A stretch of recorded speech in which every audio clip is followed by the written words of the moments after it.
उन्होंने निखारा ही नहीं, उन्हें एक बड़ा मंच दिया। अब अगली वक्ता के रूप में देवजानी मित्रा जी। नमस्कार।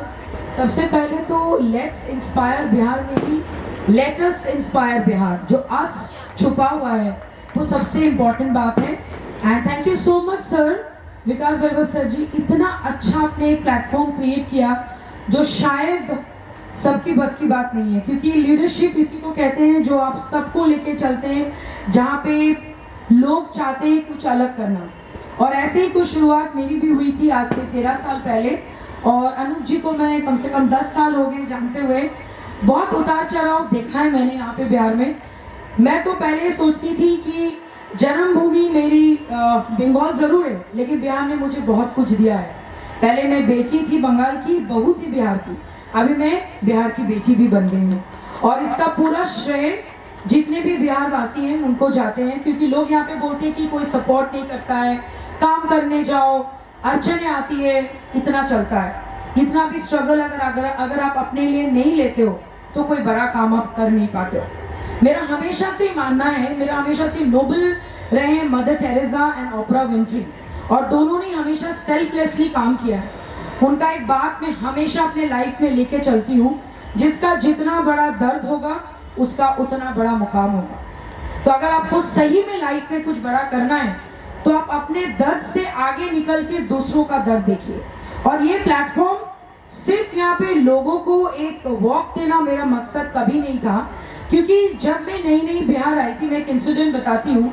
मैं जब ऑफिस में बैठी थी, कुछ स्कूल के और कुछ कॉलेज के बच्चे आए, और जब मैंने उनसे छोटा सा एक सवाल किया कि आप अपने बारे में बताइए, बुरा मत मानिएगा, बच्चों ने अपने बारे में ढंग से बता तक नहीं पाया। और ये बहुत दुख की बात है। अगर आप अपने बारे में इंट्रोडक्शन देने में इतना घबरा जाओगे तो आगे क्या होगा।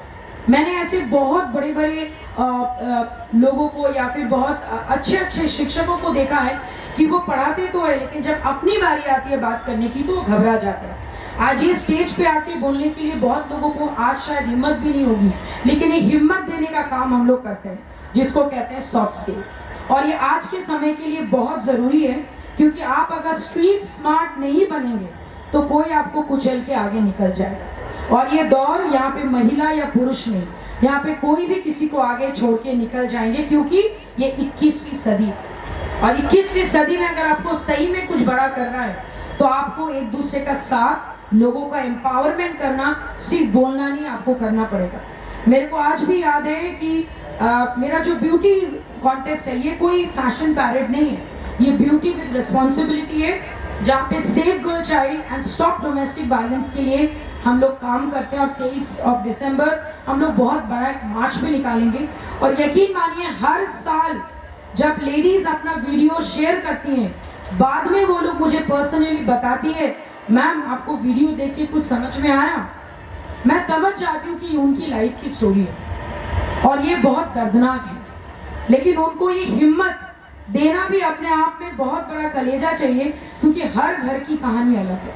और आप जब लोगों की लाइफ में अपने आप को जीते हैं तो आपको बहुत अच्छा और बहुत सुकून मिलता है। हर जगह में सिर्फ पैसा कमाना इम्पोर्टेंट नहीं है, मुझे लगता है कि आदमी, इंसान कमाना ज़्यादा इम्पोर्टेंट है।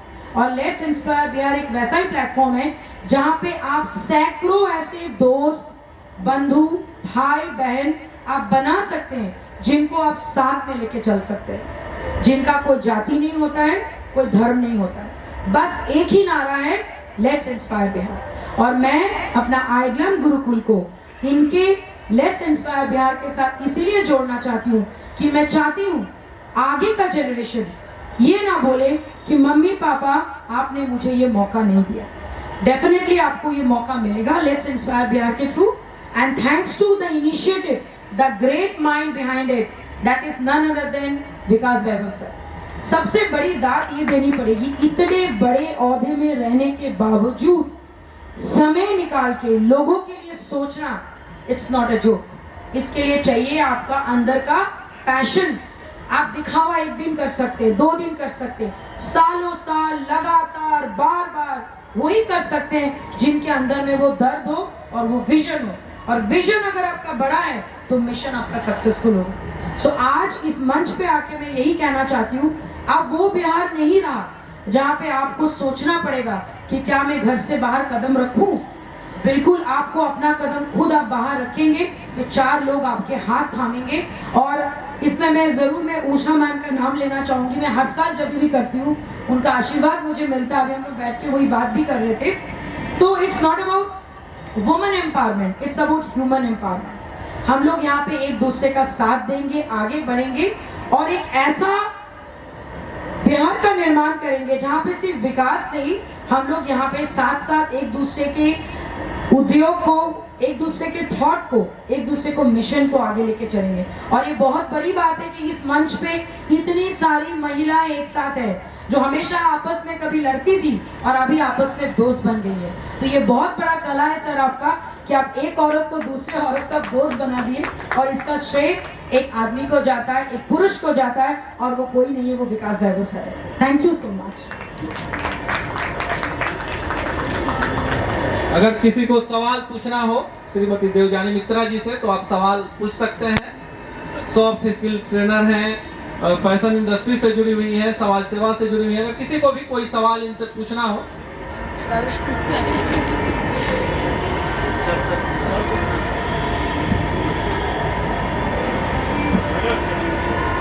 फैशन इंडस्ट्री में बिहार की महिलाओं के पास क्या क्या चैलेंजेस हैं? मतलब जैसे इलेक्शन होता है, स्पेशली बिहार का जो एक पारंपरिक परिवेश रहा है और फैशन, दोनों बहुत लोग अलग मानते हैं। उसमें क्या चैलेंजेस और कैसे समाज में जो अपने परिवारों से लड़कियाँ आती हैं उनके लिए क्या चैलेंजेस, इस पर कुछ बताना चाहिए। Thank you so much. ये क्वेश्चन अपने आप में आंसर है सर। चैलेंजेस सबसे बड़ा ये है कि औरत खुद ही अपने आप को इतना कमजोर समझती है कि उनको लगता है कि भाई हम निकलेंगे, अगर मैं नहीं कर पाई, अगर मैं बात नहीं कर पाई। और सबसे पॉजिटिव पार्ट ये है अभी के टाइम में कि उनके घर के पुरुष, किसी के हस्बैंड तो किसी के पिताजी उनको धक्का मार के ले आते हैं। और मेरा काउंसलिंग हमेशा उनके पेरेंट्स या उनके हस्बैंड से नहीं होता है, औरतों से ही होती है कि भाई आपको आगे करना क्या है। आप एक माँ बन गई, एक बहू बन गई, एक पत्नी बन गई और आपको अपने लिए कुछ करना है। तो ये बेसिक चीज है जो लोग डर जाते हैं कि लोग क्या बोलेंगे, कपड़े कैसे पहनेंगे। मैं तो देखिए पूरी अपने ट्रेडिशनल वेयर में आई हूँ। ये सारी चीज मिथ है और ये मिथ को तोड़ने का काम ही हम लोग कर रहे हैं। और इसका शुरुआत आज से 10 साल पहले मैंने किया था। अब यकीन मानिए मैंने जब शुरू किया था सिर्फ 11 महिलाएं पार्टिसिपेट की थी और वो 11 महिलाओं में से 6 महिलाएं डिवोर्सी थी। और उन्होंने बहुत हिम्मत करके आके स्टेज में जब अपना इंट्रोडक्शन दिया था तो उन्होंने बोला भी था कि मैं सिंगल मॉम हूँ। और आज ये भगवान का आशीर्वाद बोलिए या मेरे पूरे टीम का सपोर्ट बोलिए कि आज 24 दिसंबर को जो मैं करने जा रही हूँ उसमें मेरे पास टोटल कंटेस्टेंट 200 हैं, महिलाएं, पुरुष, गर्ल्स एंड स्पेशल चाइल्ड। तो ये कहीं ना कहीं लगता है कि आप जब निकल पड़ते हो लोग भी देखते हैं कि भाई ये कितना दूर आगे जाती है। वो रविंद्रनाथ टैगोर की एक कविता है जो हम लोग बचपन में सुनते हुए बड़े हुए, जोदी तो डाक शुने क्यों ना आशे तबे अकेला चलो रे। तो मैंने अकेला चला था और धीरे धीरे कारवा बनते गए। और जो पहली साल की महिलाएं जो पार्टिसिपेट की थी वही दूसरे महिलाओं को इंस्पायर करके लाती है। तो चैलेंज बस इतना ही है, थोड़ा झिझक है, थोड़ा डर है और डर होना भी चाहिए क्योंकि आप जब कोई नया काम करते हैं और डर अगर आपके साथ में होगा और जैसे जैसे आप आगे बढ़ते जाते हैं अगर आप उसमें भी डर होगा तो कहीं ना कहीं आपको इतना पता है कि आपको हम्बल रहना है, आपको ह्यूमिलिएशन के साथ रहना है, अहंकार का कोई जगह नहीं है। और इसी वजह से महिलाएं भी जुड़ते जा रही है। बहुत अच्छा लगता है कि महिलाएं खुद आके बात करती है कि मुझे ये कपड़ा पहनना है, मुझे इस टाइप से स्टाइलिंग करनी है। और सबसे बेस्ट बात कि पुरुष बड़े खुश होते हैं। मैं एक इंसिडेंट आपको बताऊंगी, मैं नाम नहीं लूंगी, बहुत लोग जानते भी उनको। उनका हस्बैंड का भैया का फोन आया कि आप ना इनको नेशनल भेज दो। हमने सर बहुत अच्छी बात है, बोले नहीं कम से कम 10 दिन घर में शांति रहेगी, ये अपने सपने पूरे करेंगे और मैं उनको टीवी में देख के खुश रहूंगी। तो thanks to all the men also, पुरुषों को बहुत धन्यवाद इतना आगे बढ़ाने के लिए। और ऐसे ही करते रहिएगा तो महिलाएं भी, आज मैं आई हूँ, कल मेरे विनर्स भी यहाँ पे आके इस मंच पे बात करेंगे। मैंने 2-3 महिलाओं को जोड़ा भी है और मैं शेयर भी करना चाहती हूँ। छपरा जैसी जगह से छोटे से एक आपकी स्कूल की प्रिंसिपल है, एनजीओ चलाती है, बिहार की पहली महिला जो मिसेस यूनिवर्स में बिहार को रिप्रेजेंट करने जा रही है बल्गेरिया में मंथ ऑफ जनवरी। तो ये मेरे लिए बोलिए या फिर बिहार के लिए बोलिए, अपने आप में एक बहुत बड़ा गौरव की बात है।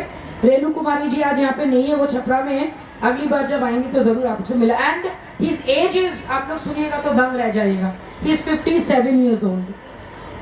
सो आई एम सो हैप्पी कि कम से कम उन्होंने इतनी हिम्मत दिखाई और वो बहुत एक्साइटेड है. और वहाँ पे एक आपका नियम है कि आपको भारतीय ट्रेडिशनल पहनना है. तो मेरे से उन्होंने पूछा, मैंने बोला बिहार का ट्रेडिशनल फेस्टिवल सबसे बड़ा त्यौहार कौन सा है? तो मुझे जितना पता है छठ पूजा. मैंने कहा आप छठ का अटायर पे जाइए और अभी उसी की तैयारी चल रही है. Thank you so much sir. और कोई सवाल?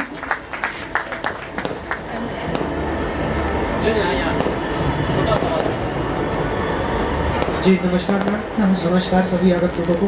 मैम मेरा ये सवाल है कि एक्चुअली फैशन डिजाइनिंग में जाने के बाद एक करियर की कंसिस्टेंसी नहीं रह जाती है.